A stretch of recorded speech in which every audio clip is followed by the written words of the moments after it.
আসসালামু আলাইকুম ভিউয়ার্স, কেমন আছেন সবাই? আশা করছি আল্লাহর রহমতে সবাই ভালো আছেন। আমিও ভালো আছি আলহামদুলিল্লাহ। তো আপনারা দেখতে পাচ্ছেন শিল্পী আজকে সকালবেলা উঠেই উঠান ঝাড়ু দিতে লেগে গেছে।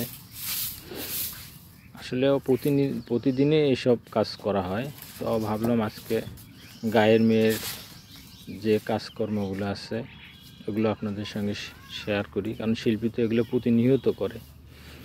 এই যে দেখতে পেলেন আপনারা নেট, এটা হলো মুরগির বাচ্চা রাখছিল আমার মা, মানে ওগুলো চিকায় ইঁদুরে খেয়ে ফেলে, তো যার জন্য ওর নেটের ভিতরে রাখছিল।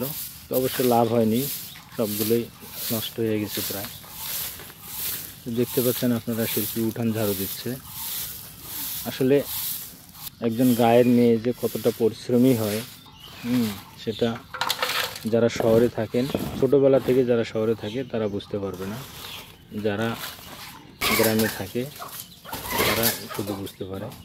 এই যে দেখতে পাচ্ছেন শিল্পী মুরগির বাচ্চা নিয়ে আসতেছে ঘর থেকে, যে মুরগি বের হয়ে গেছে।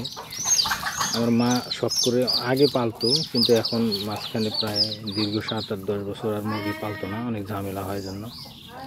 তো এখন শখ করে কয়েকটা মুরগির বাচ্চা নিয়ে আসছে কোথার থেকে জানি, প্রায় 20-22টা, তার মধ্যে আর 4টা আছে, সবগুলো নষ্ট হয়ে গেছে।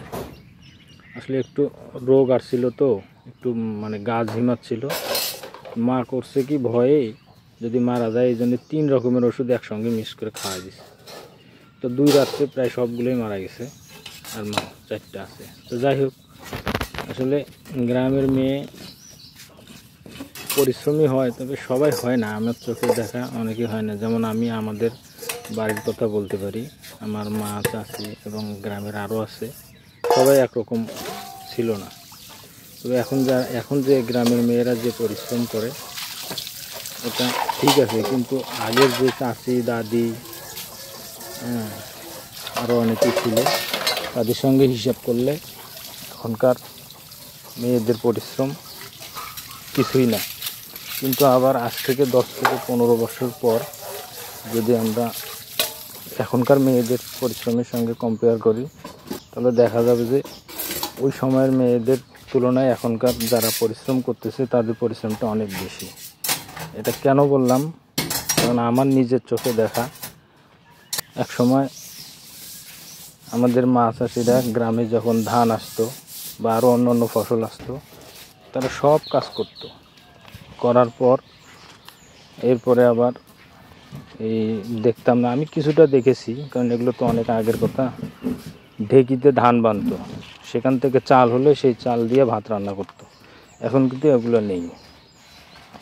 তো সেই তুলনায় এখনকার সবার একই অবস্থা। যেমন রাইস কুকারে ভাত রান্না করা, প্রেশার কুকারে তরকারি রান্না করা, এগুলো ছিল না। তারপরে নিজের কাজের রান্না করার খড়ি সেগুলো অ্যারেঞ্জ করা, সেটাও ছিল না, সেটাও নিজেদের করতে হতো। তো সেই তুলনায় এখনকার মেয়েদের পরিশ্রম তেমন কিছু না, কিন্তু এখন যে পরিশ্রমটা হচ্ছে এটা আগামী দিনের জন্য অনেক বেশি। তো যাই হোক, এটা আপনারা জানি সবাই বুঝতে পারেন, কিন্তু শহরে যারা আছে ছোটোবেলা থেকে তারা বুঝতে পারবে না। তো আজকে অনেক কথা বলে ফেললাম। এদিকে শিল্পীও অনেক কাজ করে ফেলছে, আপনারা দেখতে পাচ্ছেন যে এখন রুটি বানাচ্ছে। আমরা নাস্তা করব, এই জন্য রুটি বানাচ্ছে। আমার ছোটো ছেলেটা গত রাত্রে অবশ্য আমি একটু বাইরে ছিলাম, ও আমার অপেক্ষায় করতে করতে আর খায়নি, না খেয়ে শুয়ে পড়েছে, যার জন্য সকালবেলা উঠে ওর জন্য নাস্তা রেডি করছে। তো যাই হোক, আজ এ পর্যন্তই। সবাই ভালো থাকবেন, সুস্থ থাকবেন। আসসালামু আলাইকুম। আর গায়ের মেয়ের জন্য দোয়া করবেন।